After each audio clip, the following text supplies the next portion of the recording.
From the Library of Congress in Washington, D.C.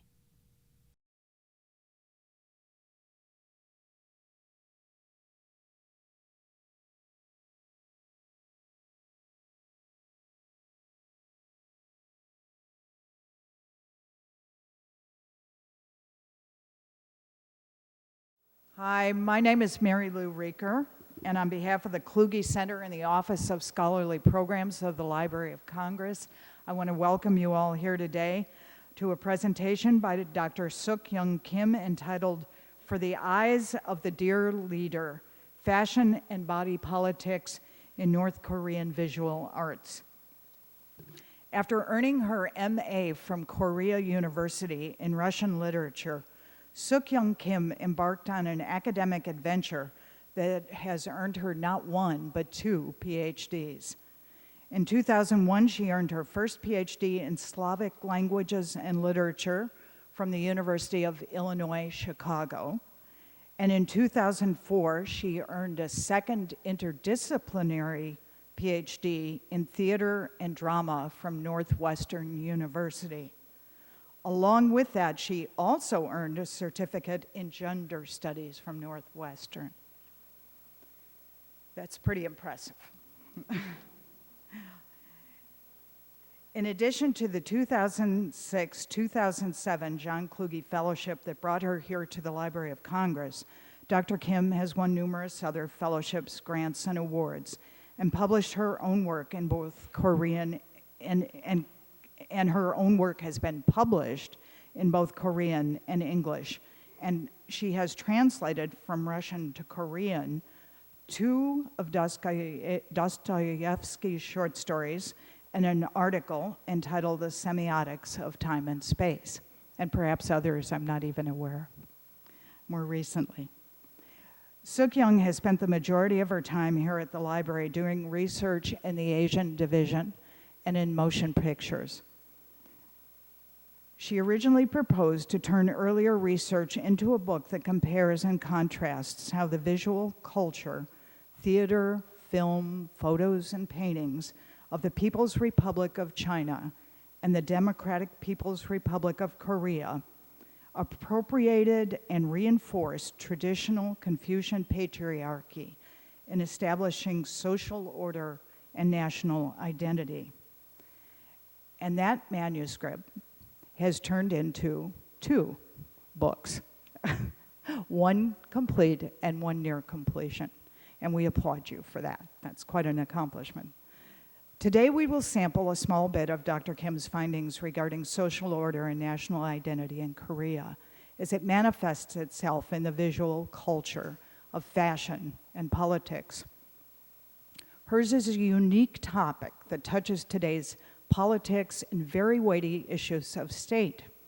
And she received rave reviews yesterday for the talk she did on Kim Jong-il and North Korean film.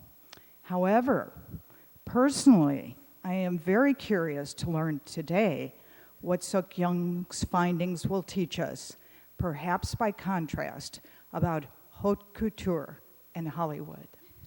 Dr. Kim.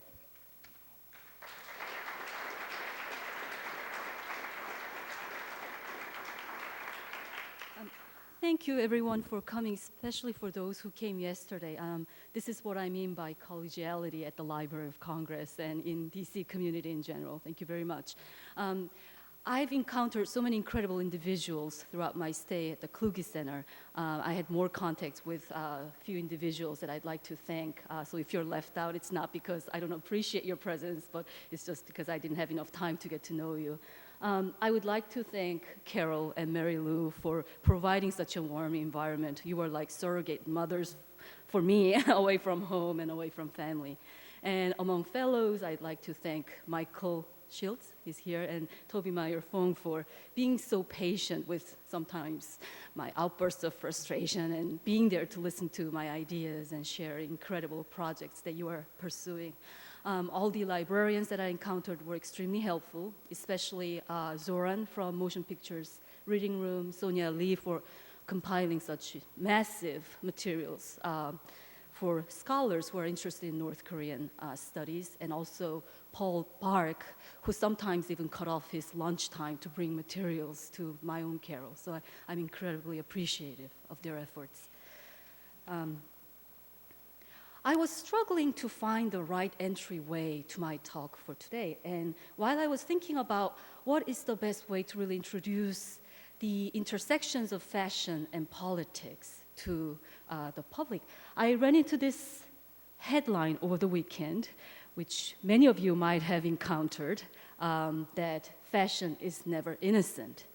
For those of you who haven't read the article or incident, this is, of course, Cameron Diaz touring in Peru, and what she thought was an innocent fashion item, namely the bag that she's wearing, had an incredible political connotation to local people. On the bag, it is said, "Serve the people," which might be one of the most famous Maoist slogans from the People's Republic of China. And this inadvertently ignited heated debates about the bloody incident that Peruvians experienced during the 80s and 90s regarding Maoist insurgencies, which took about 70,000 local lives. So my point here today is that no fashion is innocent, whether you are aware of it or not. And this project started as a rather small background research on costume making practices in North Korea, and it sort of got out of control and became much bigger project and turned into some kind of monster that I am not quite sure where it's going. And because of time limits, I would have to really limit my talk to women's fashion. I would try to touch on male fashion as I go along, but due to time limits, I will just focus my talk on female fashion today. So from a socio-political point of view, the way people dress is a worthy subject of scrutiny. Fashion is no doubt a domain where self-perception and taste express themselves. But as much as it is a site where individual desire for beauty and consumption manifest themselves, it becomes a contested ground where social hierarchy is articulated through varying degrees of individual spontaneity and state control.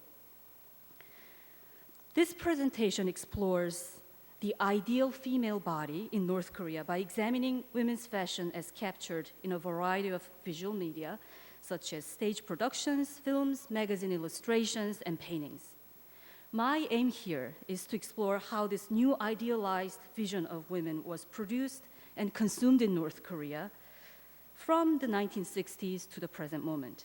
In North Korea, the images of women on stage, screen, photos, and illustrations and posters function not only as the objects of visual consumption, but also as concrete models to emulate, thus imposing onto viewers the desire to produce ideal bodily presentations.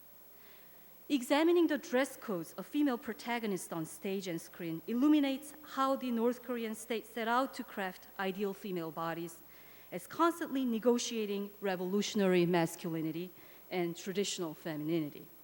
Taking into consideration that daily practices in civilian sectors are by no means formulated accidentally, it would not be far-fetched to claim that such practice would have been impossible without a state endorsement of women's fashion, which the leadership saw it as useful and beneficial tool of managing the state.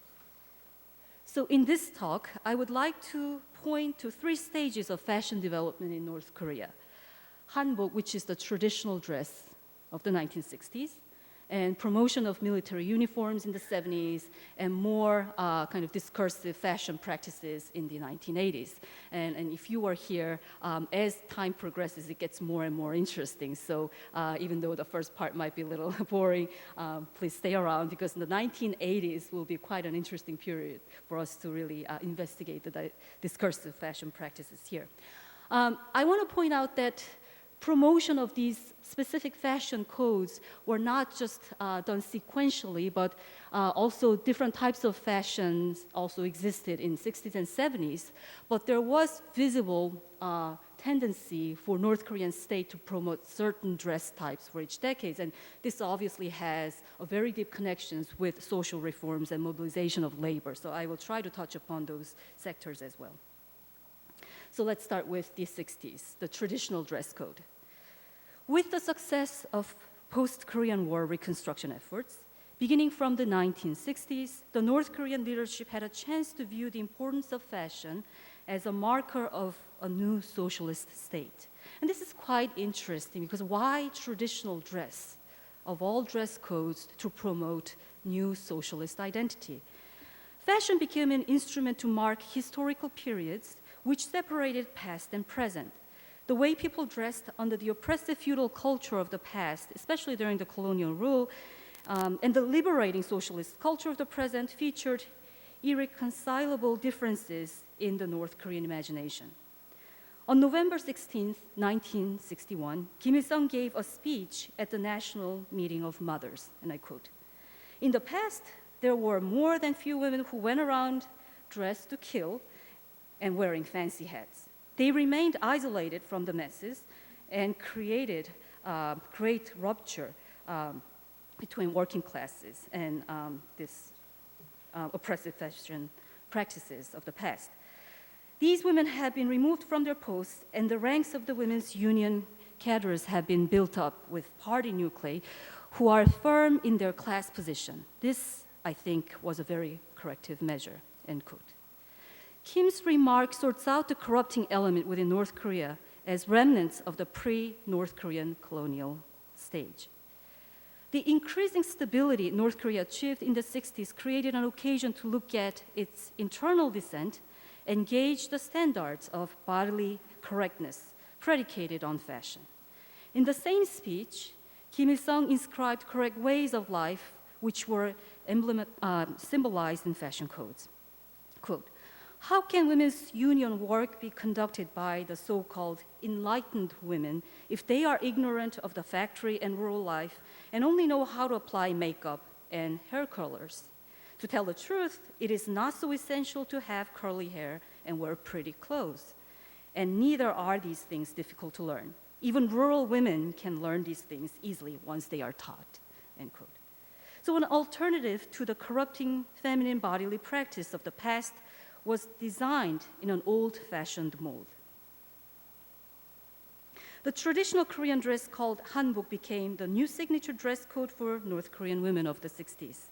However, since a large number of women were still wearing this traditional dress without fully accepting the Western clothing in the 1950s and 60s, no thorough dress reform was required to promote this kind of dress type. All North Korea state had to do was to propagate the modified version of hanbok, which, with short skirts to guarantee a better mobility. As the state perceived it in the early 1960s, the ideal North Korean women's bodily presentation attired in traditional setting was seen as the corrective to the immediate past of Japanese colonial rule, which disgraced national dignity. So there is a very strong nationalistic sentiment involved in promoting this type of traditional dress as the fashion code of the new socialist state. The state's promotion of the modified hanbok was predicated on a nationalistic dress code heavily borrowed from traditional sartorial motifs, which emphasized modest feminine beauty and virtue. In the following description of hanbok published in 1960, the author renders distinctive nationalistic traits to hanbok as essentially differentiated from those of other nationalities. So, quote, "People say that Korean women's dresses with the pleated skirt and short jacket are simple, but they have a charm of elegance and harmony. The jacket has a white dongjong, the neck piece, and footwear is also white. North Korean women usually wear white shoes." This illustration doesn't really reflect the description, but white color is the traditional color code of ordinary Korean people of the past. "The beauty of their dress is in their graceful lines, not in flashy colors. As a matter of fact, Korean women prefer delicate or pastel shades for their dresses, as if to symbolize the virtue of North Korean women that they have preserved throughout the long history of Korea." So you might remember this image in my opening slide and the posters that you might have seen. And this is a slide from children's musical titled Our Flower Garden. And this particular clip was heavily criticized for using vivid colors that created huge contrast with the background. So these traditional dress codes were supposed to accentuate the humble and elegant nature of Korean women in 1960s. So the essentialist quality emphasized in the dress code recurs throughout the 1960s, as seen in the 1966 anonymous article titled Characteristics of Korean Women's Clothing, where the specificities of Korean women's fashion were grafted onto ethnically marked body types. And this is quite interesting because the author of this article seems to accentuate the almost racial, ethnically marked body types of North Korean women. Quote, Korean women's clothing is designed to suit the special physiological needs of our Korean women. Short jackets and long skirts. This is the basic style which embellishes feminine beauty. Skirts which start above the waistline, ending at a length covering the knees, make one slim so as to enhance the elegance of personality of the wearer. Short jackets which barely cover the armpit make one's face look simple and dapper while revealing the chaste nature of the wearer. And the author goes on to argue that this, in turn, reflects the frugal spirit of the Korean people. The end of sleeves and neck area of the jacket are always prone to wear and tear.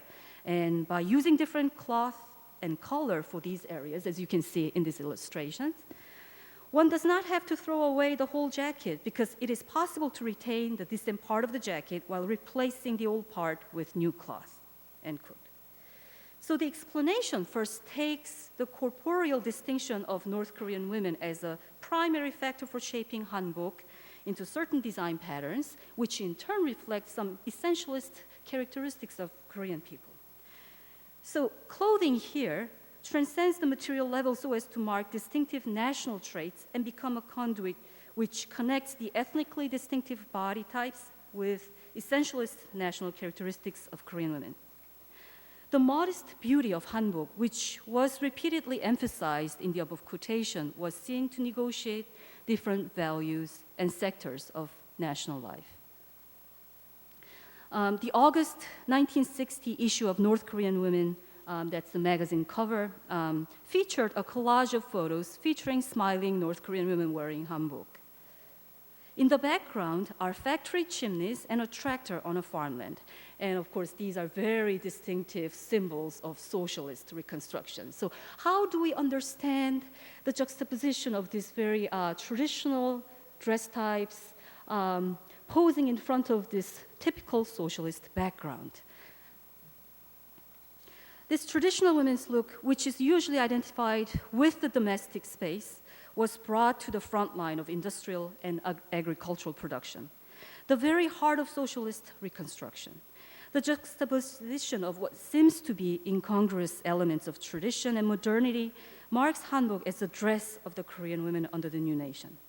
What I want to point out here is that although there is this vis-a-vis encounter of new socialist ethos and the traditional dress codes, women's body in this picture appear as embellishments, as you can see from the flowers that they're holding. So it doesn't really project women's bodies and labor as being at the heart of construction itself, but rather they are there to support these socialist efforts.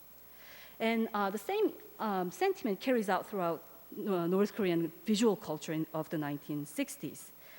Kim Il-sung's mother, Kang Ban-seok, was the iconic figure promoting a continuum between hanbok and socialist virtues, which aren't fully integrated at this point. Throughout the 1960s, her stories became the textbook example women set out to emulate. One telling example comes in the form of Kang's biography titled The Mother of Korea, with its central narrative concerned with presenting Kang's lifelong dedication to supporting her husband and raising the revolutionary hero Kim Il-sung, the founding father of North Korea.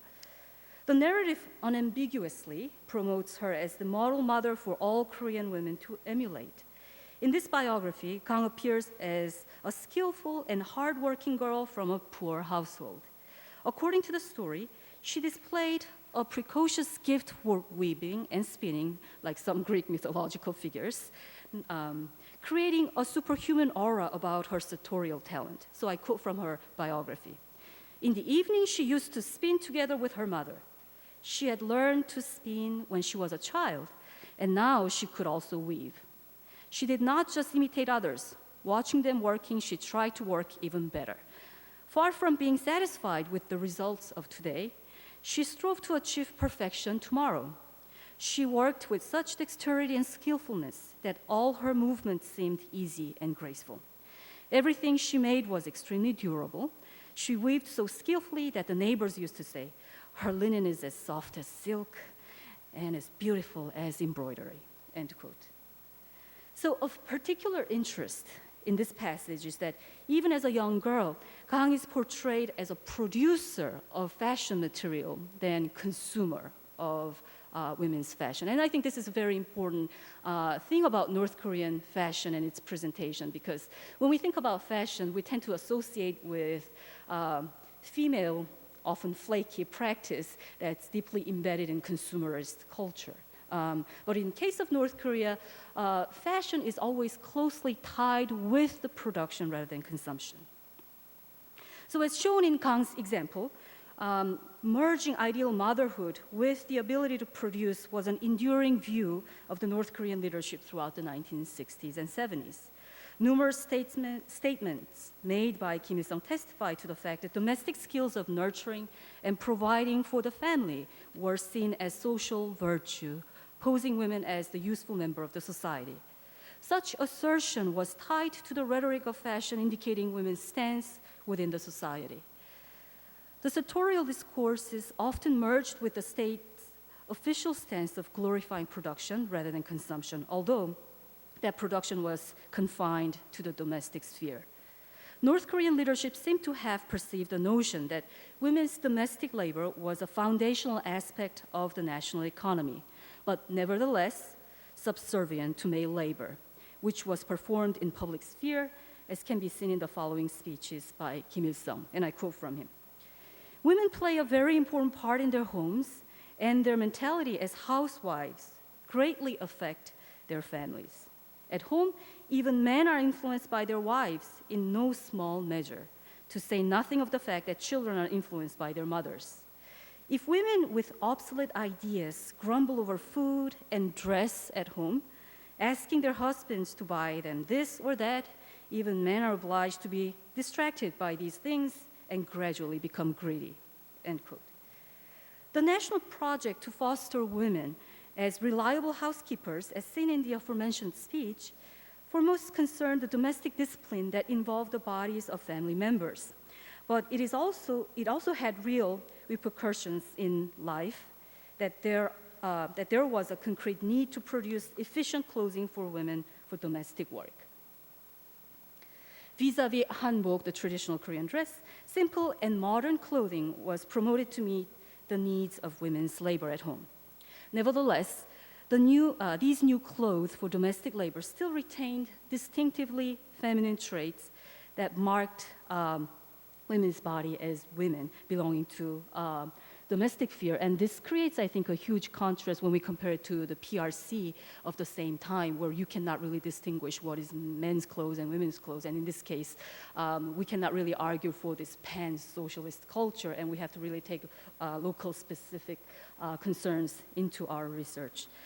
So the overriding preference of skirts to trousers and the way women were groomed for elegance in both hanbok and modern clothing accentuate similarities rather than differences between the two sets.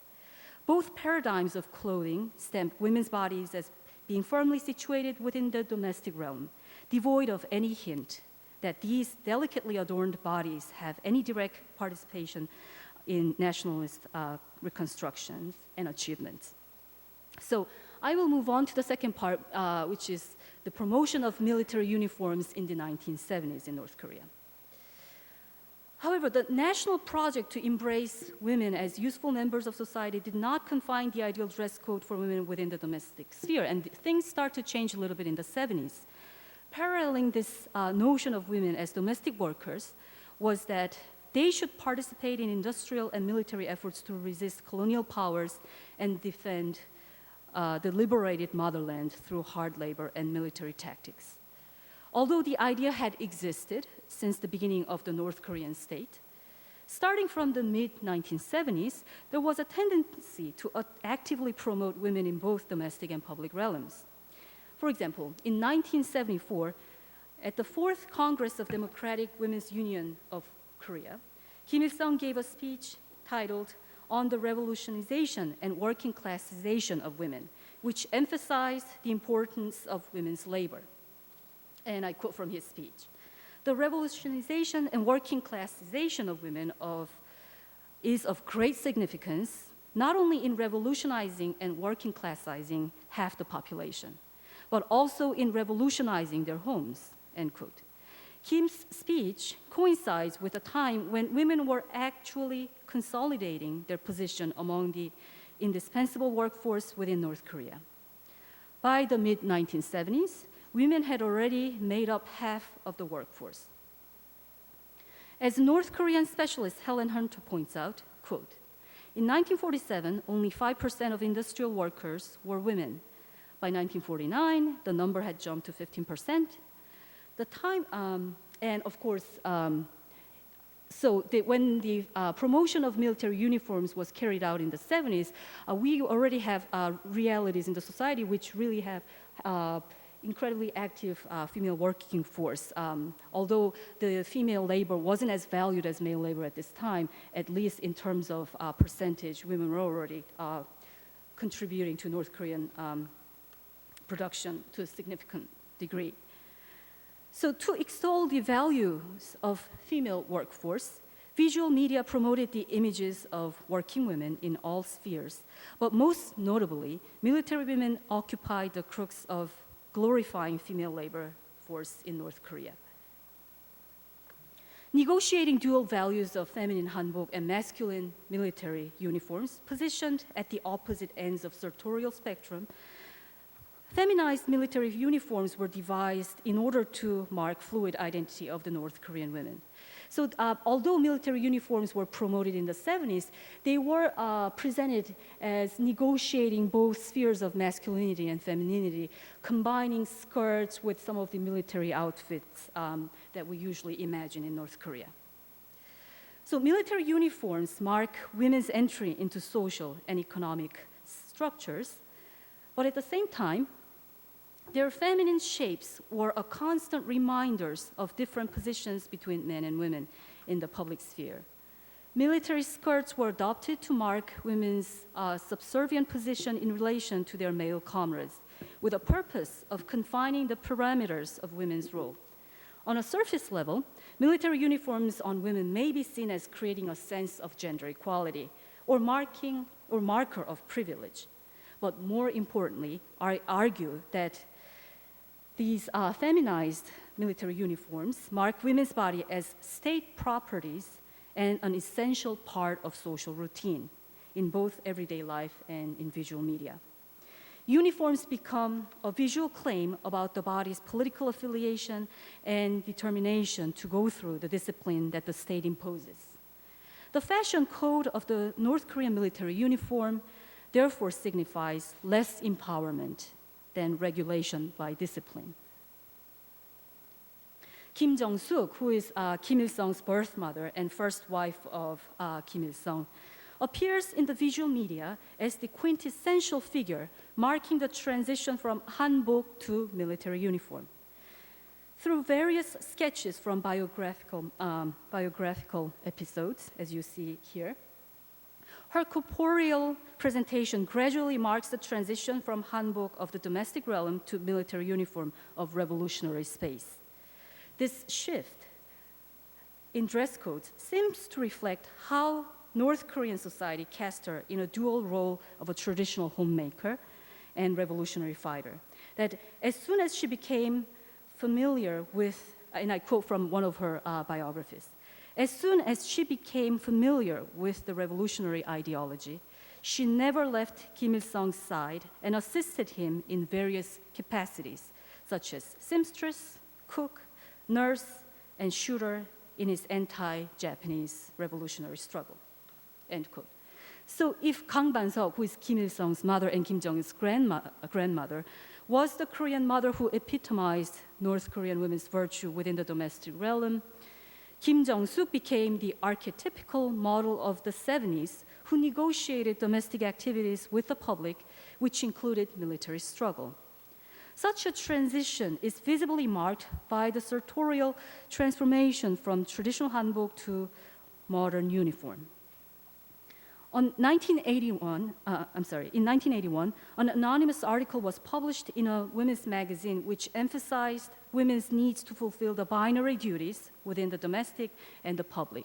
Quote, "Just because our country has issued the laws of gender equality, we cannot forget to think and behave like virtuous women. We should be as resolute as possible when it comes to revolutionary business. But in ordinary life, women should be feminine and use feminine speech." End quote. This article is not an isolated instance of extolling essentialist feminine virtues, but is merely one of the countless similar examples, most of which centered around the legendary figure of Kim Jong-suk. Now, Kim Jong-il at this time was already active in propaganda bureau, so he was at the center of systematically promoting his mother's virtues in revolutionary artworks, visually capturing the fluid juxtaposition of hanbok and military uniforms adorning the body of model women of this new era. The March 1975 issue of Joseon Yesul, which is a North Korean art magazine, published the painting titled "Comrade Kim Jong-suk Protects Comrade Kim Il-sung, the great leader of the revolution with her life." In this painting, and this is a huge, gigantic painting on exhibition at Memorial Hall in North Korea, and the magazine happened to just publish it, so it's not the first time that the North Koreans see this painting, but it's actually on exhibition in the Memorial Hall in Pyongyang. So in this painting, the hagiographic companionship of the couple in revolutionary setting legitimizes Kim Jong-il's rise to power in the 70s. In the same manner as how Kim Il-sung's mother, Kang Ban-seok, Kim Jong-il's grandmother, was projected as a producer of dress materials, thus configuring her as a righteous bearer of the future national father of North Korea. So here the production of dress seems to have a very strong ties to producing the future heirs of North Korea. Kim Jong-suk was positioned as the revolutionary fighter whose son would naturally assume the position of the leadership. In the exact same manner of emphasizing Kang Ban-seok's sartorial dexterity, some legends about Kim Jong-suk also accentuated her sewing skills, which produced much-needed revolutionary fighter's uniform. A short story titled "She Produced Military Uniforms During the March," and here you see a painting that accompanies that story. This story captures an event which allegedly took place in one bitter winter when Kim Il-sung had to retreat from the Japanese attack in Manchuria. And I quote from the story. "As the fighters marched through high piles of snow for many, many days, their uniforms were torn into pieces. So Kim Il-sung acquired cloth material to make military trousers. But the soldiers had no time to do so. So Kim Jong-suk wanted to make new trousers for soldiers instead. But not wishing to burden her with such task, the soldiers did not hand over the cloth material. However, the unflinching revolutionary fighter, Comrade Kim Jong-suk, read soldiers' kind hearts and told them that building clothing is naturally a woman's job, and took the cloth material from them and made uniforms." Just like Kang Ban-seok, Kim Jong-suk appears as a maker of clothes, but unlike her traditional mother-in-law, she does so on a battlefield. By doing so, Kim Jong-suk expands the realm of women's domestic labor to what is traditionally defined as masculine space. But at the same time, she keeps her militant identity from completely taking over women's bodily representations by performing feminine activity even on the battlefield. So here, I think these two images are quite interesting in terms of overlapping masculinity and femininity. The first picture on the left shows her moment of induction, right? She's joining the revolutionary efforts, but her traditional dress still retains her feminine identity, whereas on the other side of the painting, you see that she's actually on a battlefield wearing military uniform, but she's still performing these, what is defined a female labor. So there's constant fluidity that negotiates both realms. So the gradual transition from hanbok to military uniform, or to put it in a better way, the seamless coexistence between the two dress codes did not contradict women's mission within North Korean society at all. There existed a dual mission for women to nurture and build family life, as well as to fight and construct at the workplace. Performing arts and their visual documentation were at the forefront of congealing such ideas into daily practices. In the following illustration, which captures a dance drama entitled Snow is Falling, the duality of North Korean women's fashion codes as related to bodily practices are represented in a hierarchical manner, symbolically capturing various layers of femininity. Now, I think this is a very kind of symptomatic illustrations of what is going on in the 1970s representation of women's femininity through fashion codes. I think there are three layers in this particular illustration. At the very bottom, you have these dancers embodying snowflakes adorned in traditional Korean dress. And they create this visual support for this female soldier whose femininity is marked by distinctive bodily traits such as slim waistline, skirts, her revealed legs. And finally, she's upholding this red revolutionary flag. So there's this tri-level of reconstructing revolutionary spirit through women's body in this painting. Now, when you look at these two contrasting fashion codes, you might recognize the differences rather than similarities at a first glance, but I argue slightly differently. Accompanying the choreographic plans for the performance are the two illustrations of costumes for a female soldier and dancers performing snowflakes, represented here. Now, the differences that you might first notice might consist of different skirt length, different headwear, and different waistline. But if you take a closer look, their bodies are united by significant similarities that eradicate diverging differences here. Both dancers feature similar docile bodily gestures, while their gazes are focused on some distant point. And this kind of fixing the gaze into the far distance is actually carried out in actual dance performance as well, as if they are anticipating the advent of an ideal world. Topped by the red flag, which is the ultimate sign of the socialist revolution, both figures implicate the coming of a socialist utopia. Although different in color and shape, their costumes feature the same fluid silhouette, which accentuate their feminine beauty, resonating with the fluid identity Kim Jong-suk embodied through a wide variety of dress and bodily gestures. Such resilient negotiations between traditional hanbok and military uniform are too numerous to catalog, since similar images were infinitely replicated and circulated through media since the 1970s. In one example, this widespread visual structure was put into a full-fledged spatial environment. Now, this is an illustration of one of the revolutionary operas produced in 1970s, titled True Daughter of the Party. And if you look at the center, you will see exactly the same visual structure consisting of red flag, female soldier, and numerous dancing bodies.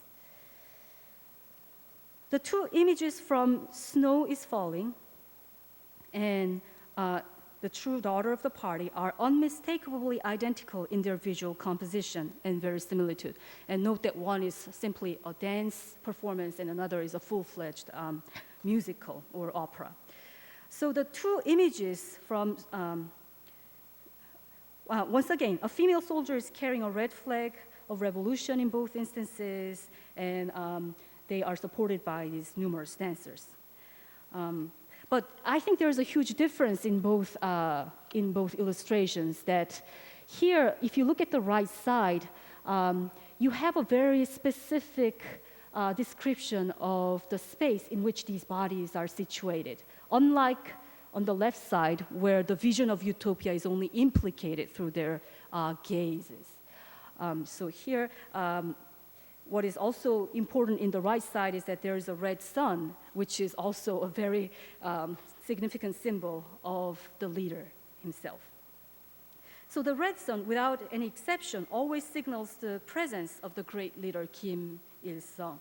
And as I pointed out yesterday, the birth celebration of Kim Il-sung is called Celebration of the Sun. So the reference is quite obvious in this visual composition. So ultimately, regardless of women's progression marked by various dress codes, they are situated under the benevolent guidance and radiance of the national leader, destined to perform docile gestures of beauty and obedience.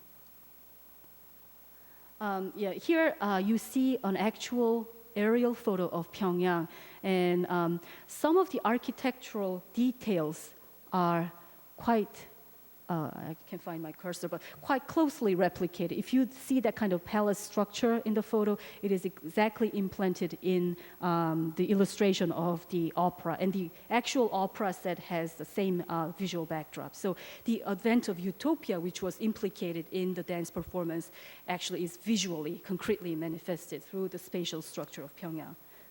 So now I will move on to 1980s, where the business gets really interesting and exciting. And it's really hard to pin down into one fashion code because there are so many simultaneous efforts that are going on.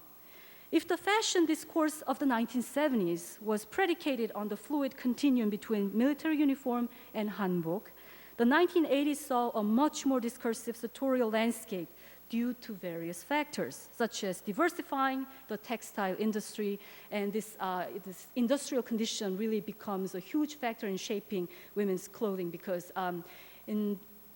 by this time, by 1984, North Korea makes tremendous efforts to really establish light industry for various reasons. Number one reason is to attract foreign investment in North Korea.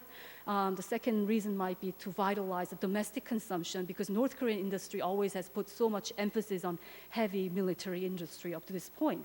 So it cannot meet its own consumers' demand. So these various factors really make the leaders focused on vitalizing the light industry, which centers on textile industry, like in many other cases, like Vietnam and China and South Korea, for example.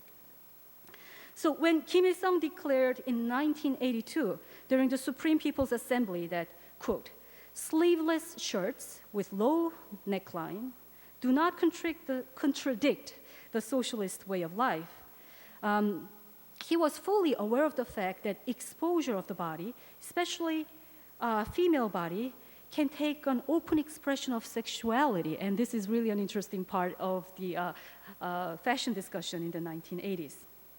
So wasn't he aware of the fact that promoting femininity to the degree that it would somehow emulate the Western notions of sexualized female body, wouldn't that imply certain danger to North Korean society? That was my big question while I was researching this period. So, or when his son Kim Jong-il in 1984 noted that, quote, we must pursue revolution in the textile industry and produce smart clothing which is up to the latest fashion. When he said this, was he implying that the source of latest fashion likely refers to elsewhere outside of North Korea, or even outside of socialist bloc, thus contradicting the ideological backbone of North Korean self-reliance?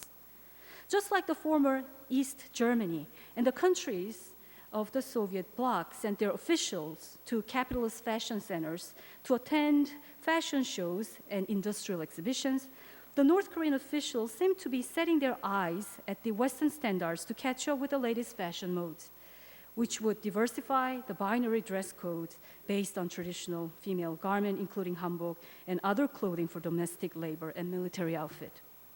Once again, visual media was at the forefront of promoting fashion diversity of the 1980s. Numerous illustrations attempted to diversify the production of dress materials that did not belong to the traditional binary division. In 1981, 조선예술 published a painting titled, quote, "Fatherly Love is Felt in Silk Fabric," where Kim Il-sung is standing in the middle of textile factory. He is holding colorful fabric surrounded by female workers who look up to Kim as the true object of adoration. Due to the idolizing gazes of the female factory workers fixed upon Kim Il-sung, he assumes the focal point of this visual composition as if he were the real producer of the fabric. Not inadvertently at all, Kim in this painting resembles his mother Kang Ban-seok, who was portrayed as the producer of dress materials in biographical sketches that I read. The adoring gazes of the female factory workers fixed on Kim accentuates his masculinity as the revered and even desired provider of goods necessary for women's livelihood. Why then was such a need to situate the most sacrosanct political figure at the heart of textile production? Was there a particular need for the leader to intrude on what is conventionally regarded a female domain? To a certain extent, Kim's centrality to the visual consumption marginalizes the potential subject material, which is the silk fabric itself, as a perfunctory medium through which the male state leader and the female national subjects are brought together. The flowery pattern of the fabric is obviously marked as intended for female consumption. And in that sense, Kim Il-sung's endorsement of the material situates him as the arbiter of feminine beauty and elegance. As a metonymic object standing for North Korean women's materiality and sexuality, silk fabric in this painting reinforces the link between the national father and female consumer material. As the title of the painting, "Fatherly Love is present in silk fabric," denotes, the product of women's labor plays an important role in transcending female workers to an ecstatic realm where they experience an emotional rapport between themselves and the national leader.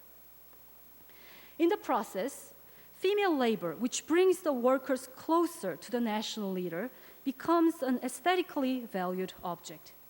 Now, if you look at the upper right corner of this painting, there's a slogan written in red letters which read, "Textile is art." The slogan briefly articulates the imitation between labor and art, which becomes a very important slogan for promoting textile industry of this time. At the same time, it teaches the viewers that the right form of beauty is an efficient way of measuring political correctness, which is gauged by Kim Il-sung's intervention in this visual composition. All in all, the juxtaposition of the national leader and fashion was created with a dual intention. It was a political project endorsing female labor by endowing Kim Il-sung with the power to establish standards of how women should produce rather than consume, yielding the fashion products which would ultimately regulate their patterns of consumption and bodily expressions. In case of North Korea, it is not only visual arts that reinforce the idea of the paternal authority over female production and consumption of fashion, and there are many other examples that indicate Kim Il-sung actually used coercive measures to reform North Korean fashion of this time. Now, Shin Sang-wook and Choi Eun-hee, who were the abducted South Korean film couple who lived in North Korea from 78 to 86, had a rare glimpse of what was actually going on in the leadership circle. Choi, that you see on the right side of the photo, writes that the North Korean Workers' Party instructed people to wear hats all of a sudden one day. So she quotes, I quote from her memoir. The instructions from the party were religiously followed, so everyone started putting something on their head. Some women wore Western-style hats with a large shade, and other women wore children's hats with ear covers while wearing hanbok, the traditional dress code. So the party instructions had to be followed no matter whether it matched their dress code or not, all of a sudden. A similar case illustrates a top-down approach to fashion. And in 1984, when Kim Il-sung returned from Eastern Europe and suddenly instructed people to wear ties, this is what happened. And I again quote from Choi Eunhee's memoir. The next day, everyone was wearing a tie regardless of whether it matched their other clothes or not. People who did not have any dress shirt wore ties on their round neck T-shirts.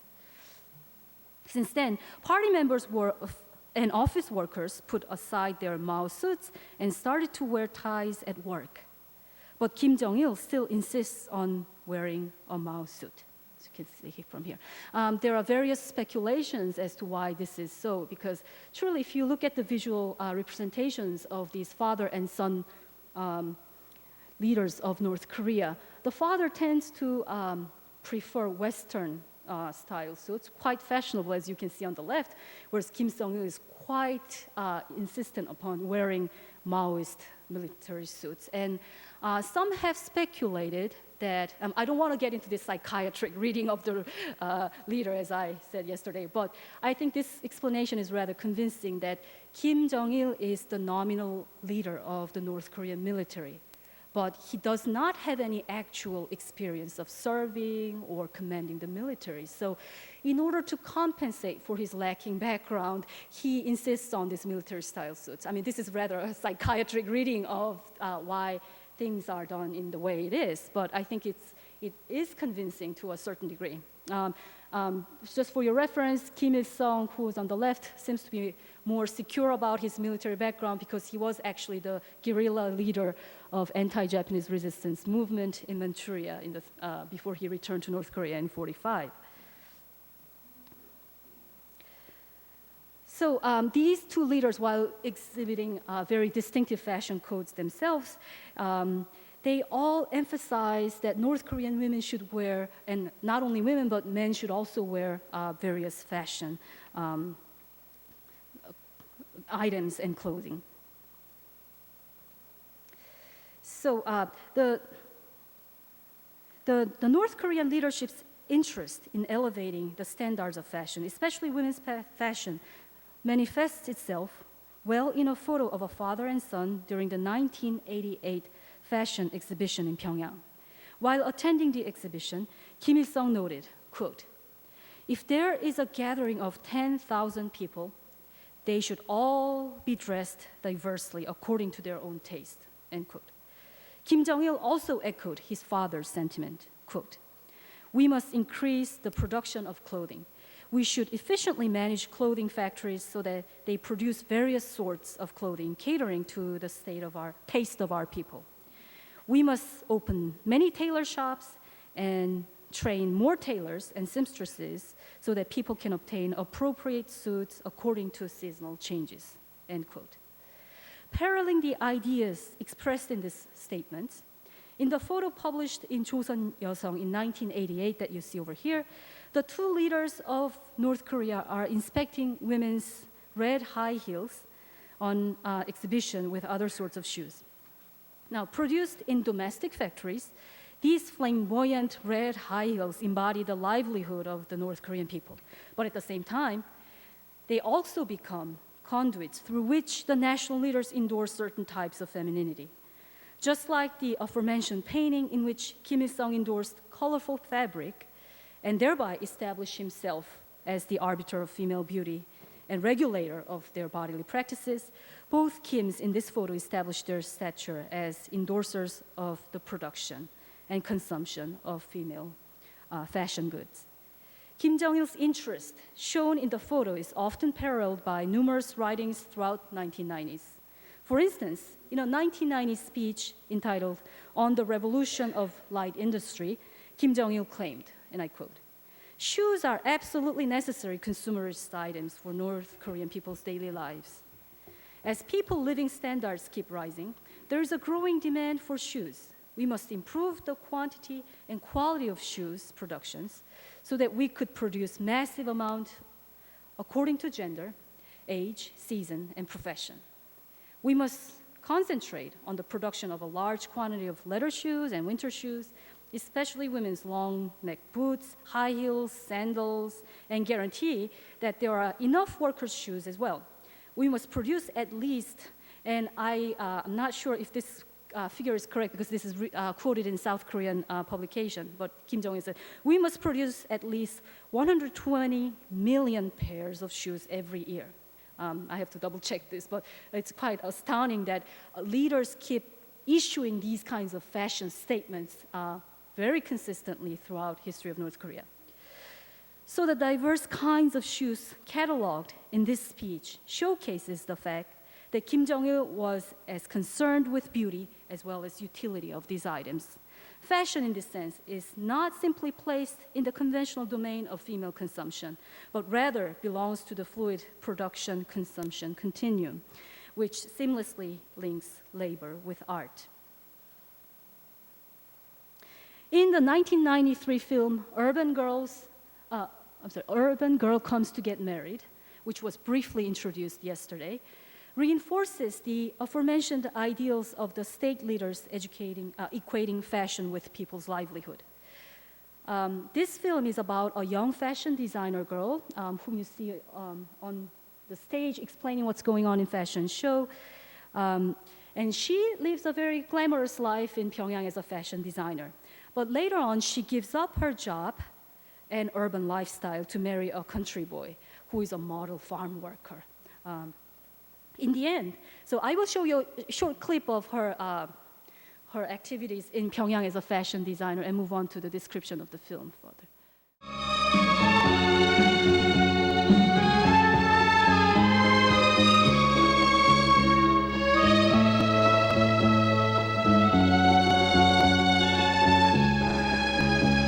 자, 동무들, 이번 시제품 경연에서 리항 동무가 제작한 새 옷들이 가장 우수한 평가를 받았습니다. 예.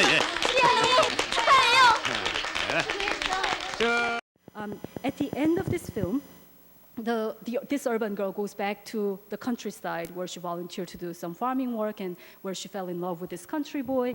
And the final montage sequence is quite interesting. She brings the tailor shop to the rural village and opens up this fashion center in the village, and all the villagers now start wearing fashionable clothes thanks to her presence.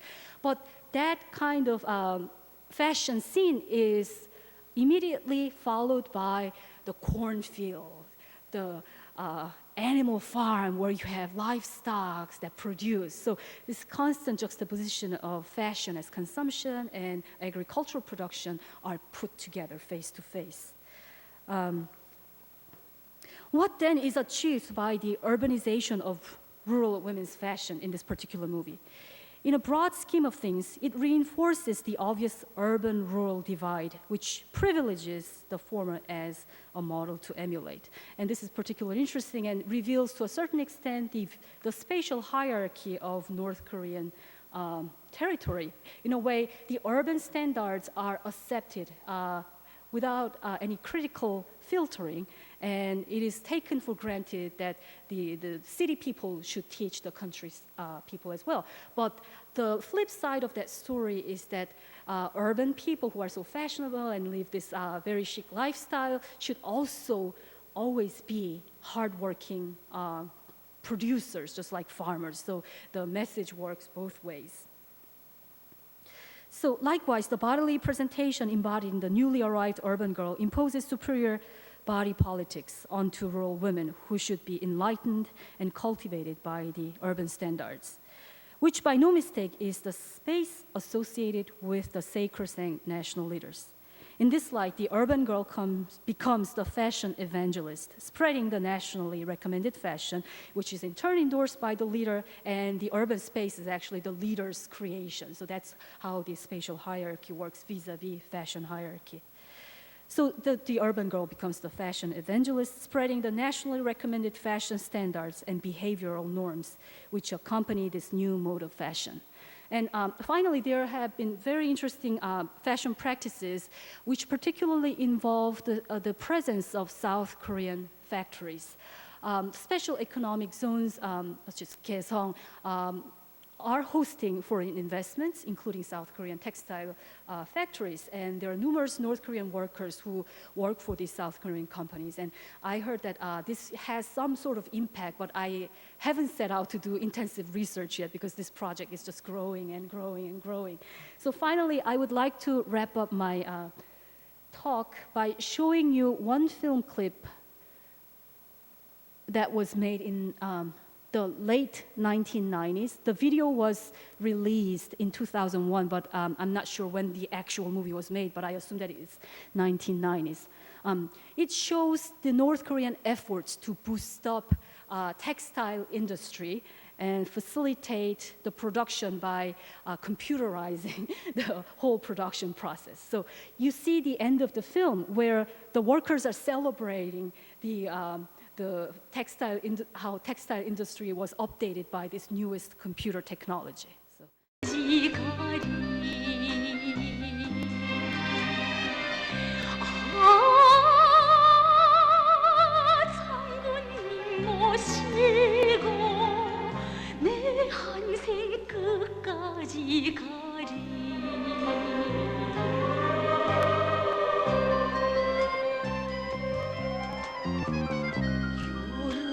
가고 힘든 성이 날려도 제 모습 푸른 대나무인가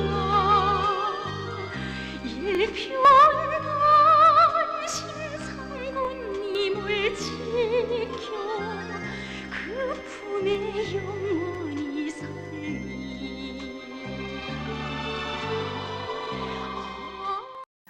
Well, thank you very much, and I would be open for question and answers.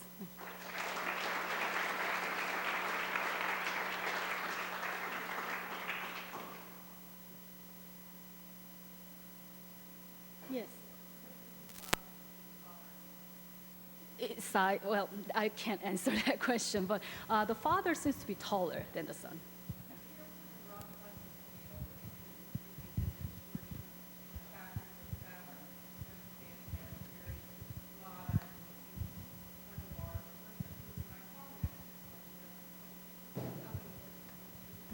I've never seen either of them in my real life, so I can't answer the question. But I know for sure is that the son is shorter. Yeah. Yes. Yes. Right. Right. Toby here.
Yes.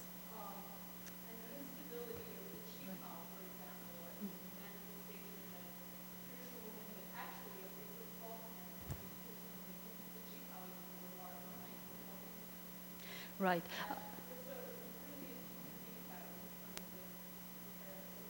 Exactly. I totally agree with your comments. In comparison with the PRC, Women's Fashion Code, I mean, North Korea exemplifies a striking difference rather than similarities. And this has a lot to do with how both states perceived the questions of women's liberation and labor in their new socialist nation. At least Chairman Mao acknowledged that, yes, women were oppressed in the past, so they should be liberated. There was open acknowledgement to liberate them and even to promote them to the status of men at least nominally, saying that women occupy half the sky. Whereas in North Korea, such recognition as women as a social group, as the oppressed class or gender, was never manifested clearly. So consequently, there was no need to liberate them because they were never oppressed. I mean, there was no open acknowledgement of their oppression in feudal society. So questions of women's liberation was never really brought to that confrontational level as it did in PRC. And I think this has a direct influence on fashion practices that we see in the PRC and North Korea as differences. Yes?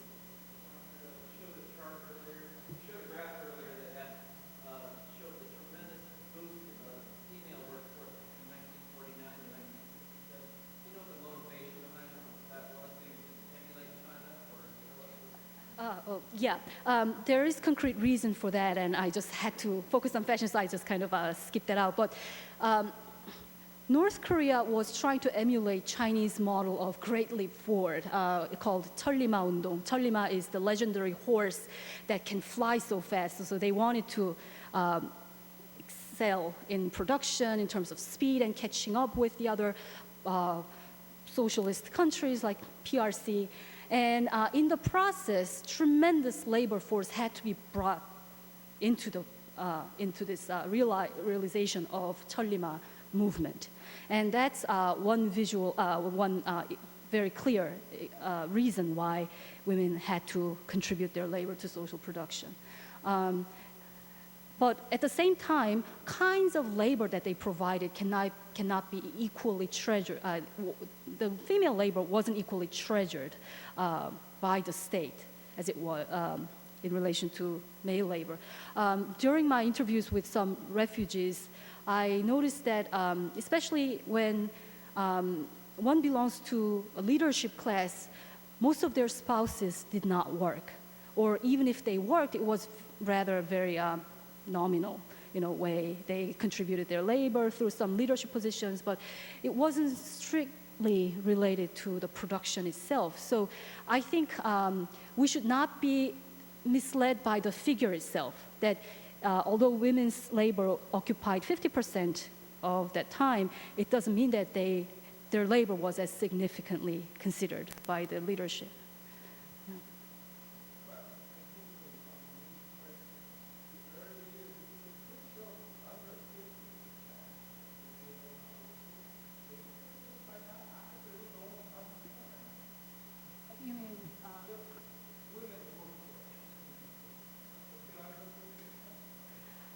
I haven't conducted that research yet, but that's a very difficult question to answer. I mean, how do we conduct very fair statistics survey in a place like North Korea? So I wouldn't venture to speculate on that, but my impression is that it has a lot to do with which class you belong, really. I will just leave it at that. Yes.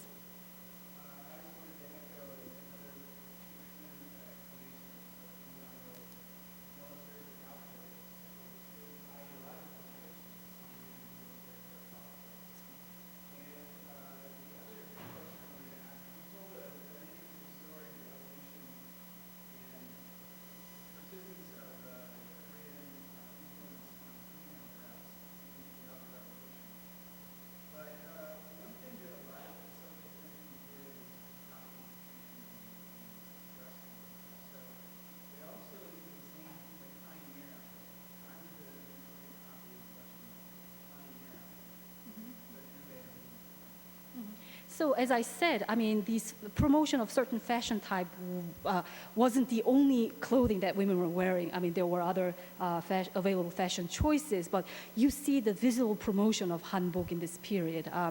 And why was that so? Because I think it is tied to the North Korean promotion of 주체 ideology.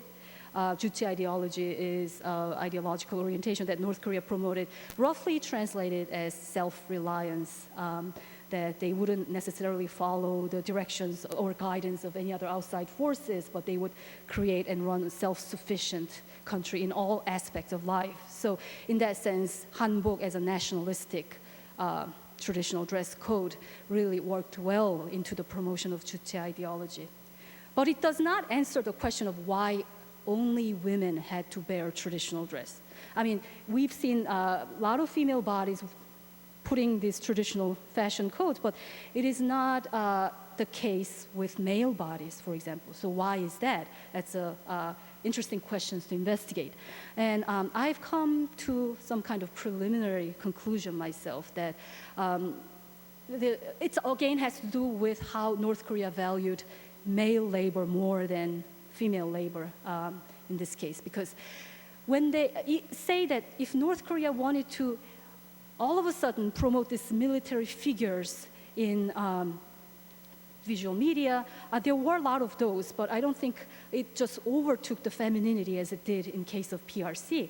Because North Korea wanted to present visual media as an example to emulate. It's not something that's distanced from your life, but it has a huge impact on shaping one's dress style and conducting bodily behaviors. So if they were to, say, promote this unprecedented military outfit, all of a sudden, it might have created distance, psychological or practical distance between who they are and what they see. So the transition had to be much more gradual. And in that sense, this might be the reason why Hanbok was more prominent compared to other socialist states. Yes.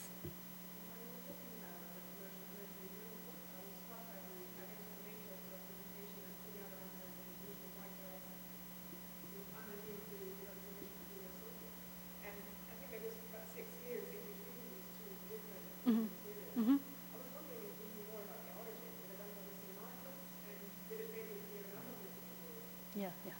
Yeah. Interestingly enough, I mean, North Korean theater and film productions enjoy longevity. I mean, more than we can ever imagine. Say, productions that were created and seen widely in 1970s can still be seen nowadays. Because just like the Chinese Cultural Revolution, you have 8 model theater works which were promoted aggressively. And these are probably the only few available theater productions of the time, but now it's different. But in North Korea, those archetypical revolutionary theater productions survived and are still being widely circulated. And what's interesting in terms of replicating the frozen moment, the iconic moment, without changing it too much is quite important, because I think that they wanted to really create immediately recognizable images of revolution through female bodies. So, yeah. And of course, this is not the only example, but if you were here yesterday, that flower girl holding flower basket in her arm, that's a very iconic image in North Korean visual culture. And that image even entered North Korean paper, the banknote. So the same exact frozen image is seen in all sorts of media throughout North Korean daily lives. Any other questions? Greg, yeah.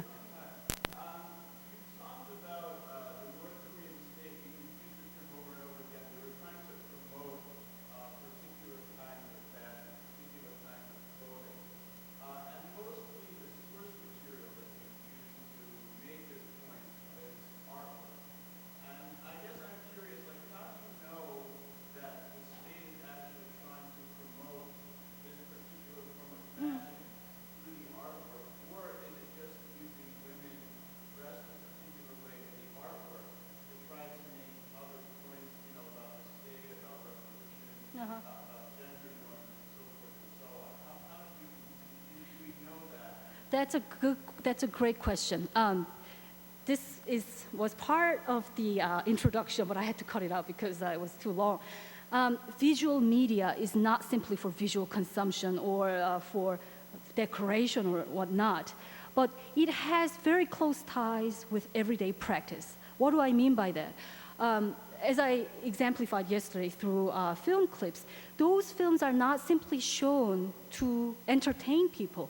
These materials are actually used for classroom education and their daily self-presentation. As you might know, I had a chance to examine whole sets of North Korean textbooks. And whenever you encounter, let's say, iconic figures from revolutionary films, the discussion questions name them and say, how would you emulate the revolutionary virtue of this character? Okay, so what does that have to do with fashion practice? I think the way they emulate these heroes are particularly controlled in this social setting. One instance is that they have acting contests for amateurs, where all these non-professional actors get to perform the revolutionary heroes. And there's this constant need to replicate the exact image, just like we've seen in Frozen moments, including fashion and bodily gestures that you can immediately recognize. And the contests are judged by those standards.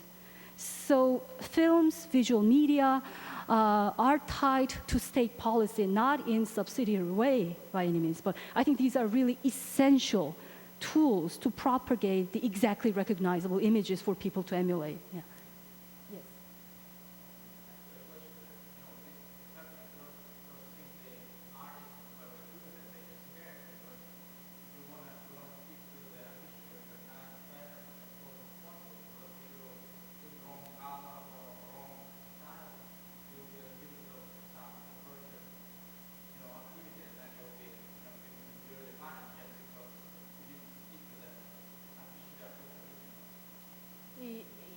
Yes. I can see your point. Yeah, sure. But lately, there are more discursive fashion practices, and even the highest level of female leadership wear Western fashion, such as Chanel and Christian Dior, and this is very widespread knowledge among people who visit North Korea and have interactions with them. So, yes, while that's true, I don't want to leave this talk with an impression that North Korea is still very oppressive in terms of instilling certain types of dress codes only. Now it has become much more discursive in latest times. So thank you for your patience. The talk was a little rough, I think, because I cut out so many parts, but I really appreciate your support and questions and feedbacks. Thank you, Dr. This has been a presentation of the Library of Congress. Visit us at loc.gov.